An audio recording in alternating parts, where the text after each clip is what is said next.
आज के class 7 maths के इस वीडियो में हम सभी लोग चतुर्भुज के बारे में जानेंगे। आइए देखते हैं। इससे पहले मैंने आपको वर्ग और आयत के विषय में बताया था। आज मैं आपको समचतुर्भुज और समांतर चतुर्भुज के बारे में बताऊंगा। आइए देखते हैं समचतुर्भुज यानी कि ये हो गया रोमबस। तो अब इसके बारे में क्या जानकारी आपको दे रहे हैं वो देखिए। इसमें सबसे पहले ये जानकारी दे रहे हैं कि इसकी चारों भुजाएं जो है वो समान होती, क्योंकि सम चतुर्भुज लिखा है। चतुर्भुज, सम चतुर्भुज का मतलब है कि समान जो चारों भुजाएं हैं वो समान है। जैसे वर्ग की तरीके होता है, लेकिन वर्ग में अंतर, इसमें और समचतुर्भुज और वर्ग में अंतर क्या था? उसमें जो आपका वर्ग था उसमें प्रत्येक कोण, जो शीर्ष कोण थे वो 90 अंश के होते हैं, लेकिन इसमें जो है जो शीर्ष कोण है वो 90 डिग्री के नहीं होते हैं। उस वर्ग में आपने पढ़ा था कि प्रत्येक कोण समान होते हैं, यानी कि सब 90 डिग्री के होते हैं, लेकिन ऐसा इसमें नहीं है। इसमें होता क्या है वो लिख दे रहे हैं। पहला, यहां लिख सकते हैं प्रत्येक भुजा बराबर होती है, प्रत्येक भुजा समान होती है।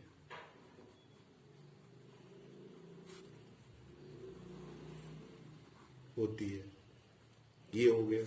दूसरा क्या हो जाएगा? हम लिखेंगे अब जो प्रत्येक, हम लिख सकते हैं प्रत्येक विपरीत कोणों का युग्म। प्रत्येक की जगह हम लिख दें, केवल यही लिख सकते हैं विपरीत कोणों का युग्म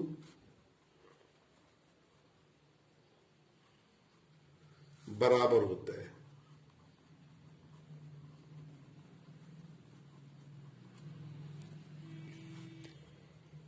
दूसरा पॉइंट ये हो गया।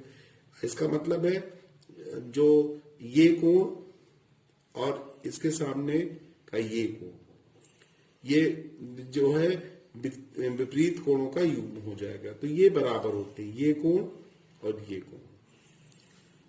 तीसरा, इसमें एक विकर्ण बराबर नहीं होते हैं। एक विकर्ण छोटा होता है, एक विकर्ण बड़ा होता है। यहां लिख दे रहे हैं विकर्ण समान नहीं होते हैं।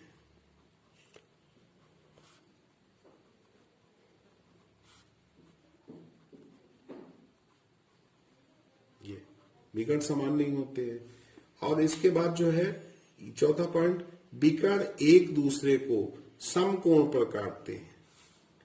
यहां आप लिख सकते हैं विकर्ण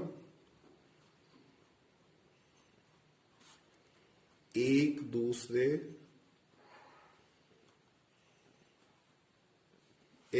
को लंबवत भी लिख सकते हैं।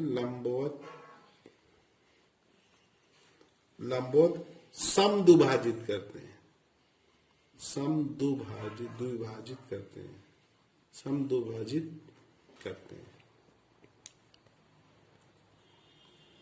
ये हो गया। अब अगर हमें जो है, अब इसमें ये देख लेते हैं कि अगर हमें इसका परिमाप निकालना है, यानी कि समचतुर्भुज का परिमाप, समचतुर्भुज का परिमाप ज्ञात करना है। परिमाप, तो परिमाप मैंने आपको बताया था कि परिमाप क्या है? चारों भुजाओं का योग। तो अब देखिए इसमें जो है चारों समान भुजा है, तो 4 गुणे भुजा हम लिख देंगे। ये अर्थात जो समचतुर्भुज का परिमाप वही है जो वर्ग का परिमाप था, क्योंकि चारों समान भुजा, परिमाप माने चारों भुजाओं का योग। लेकिन जो क्षेत्रफल निकालेंगे कि समचतुर्भुज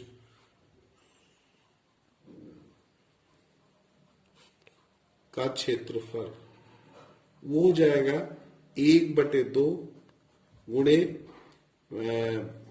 विकर्णों का गुणनफल, या पहला विकर्ण गुणे दूसरा विकर्ण, ये भी लिख सकते हैं। मान लीजिए एक विकर्ण को हमने, मान लीजिए इस विकर्ण को जो PR विकर्ण है उसको हमने D1 दिखा दिया, और दूसरे को हमने D2 दिखा दिया, तो हम ये भी लिख सकते हैं 1/2 D1 गुणे D2, या हम ये लिख सकते हैं 1/2 गुणे दोनों विकर्णों का गुणनफल, दोनों विकर्णों का गुणनफल।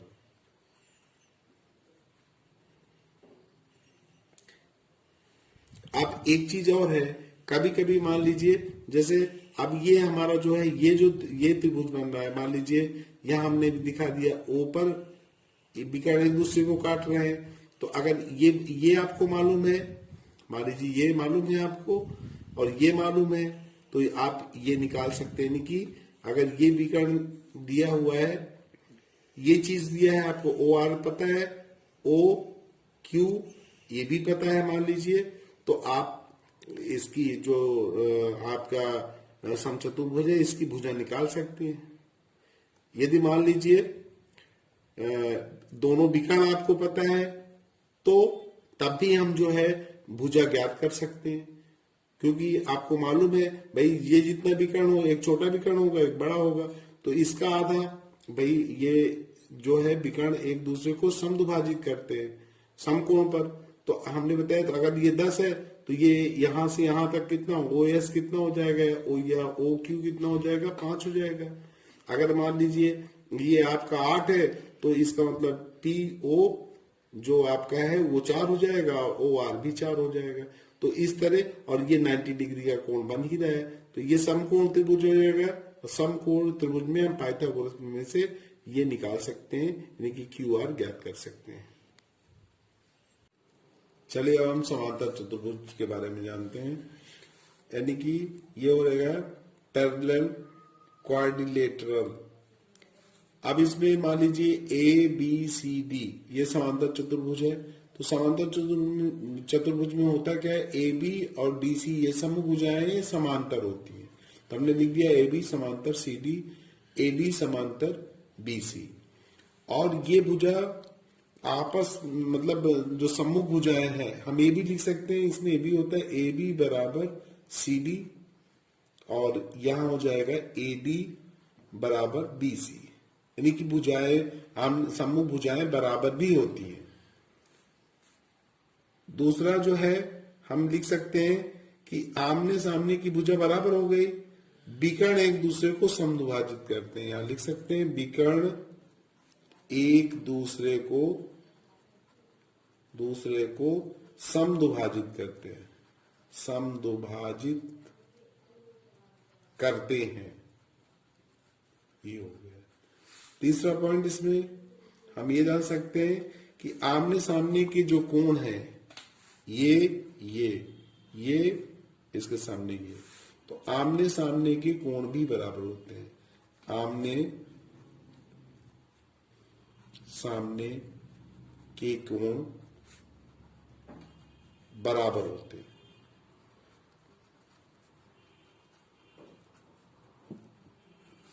जो विकर्ण है, विकर्ण जो सम्मुख कोण है, सम्मुख कोणों को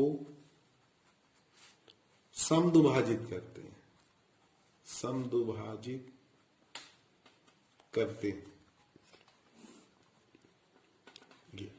अगर ये AC है, ये इस जो AC विकर्ण है वो कोण C को 2 बराबर भागों में बांट रहा है, और कोण A को भी 2 बराबर भागों में बांट रहा है। इसी तरह विकर्ण BD ये भी जो है, जो कोण D था उसको 2 बराबर भागों में बांट रहा है, ये B को भी 2 बराबर भागों में बांट रहा है।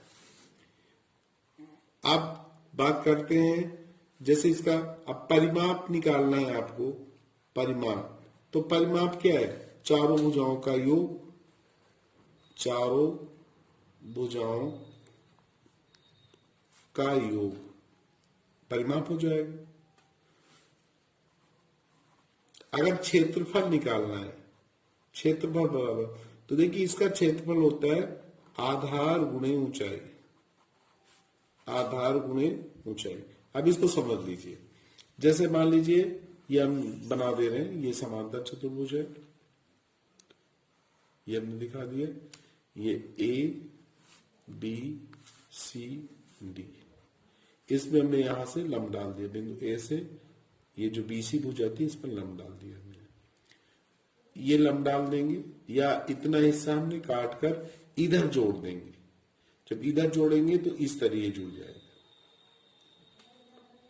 ये अगर इसको जो है ये हिस्सा निकाल दिया जाए और इधर जोड़ दें, ये हिस्सा हम काट के इधर जोड़ देते हैं तो ये आपका जो बनेगा, मान लीजिए ये डी था, तो अब आपका ए डी और ये मान लीजिए हमने दिखा दिया, ये आयत हो जाएगा ए डी और यहां हमने जोड़ा है मान लीजिए इसको, अब ये हमने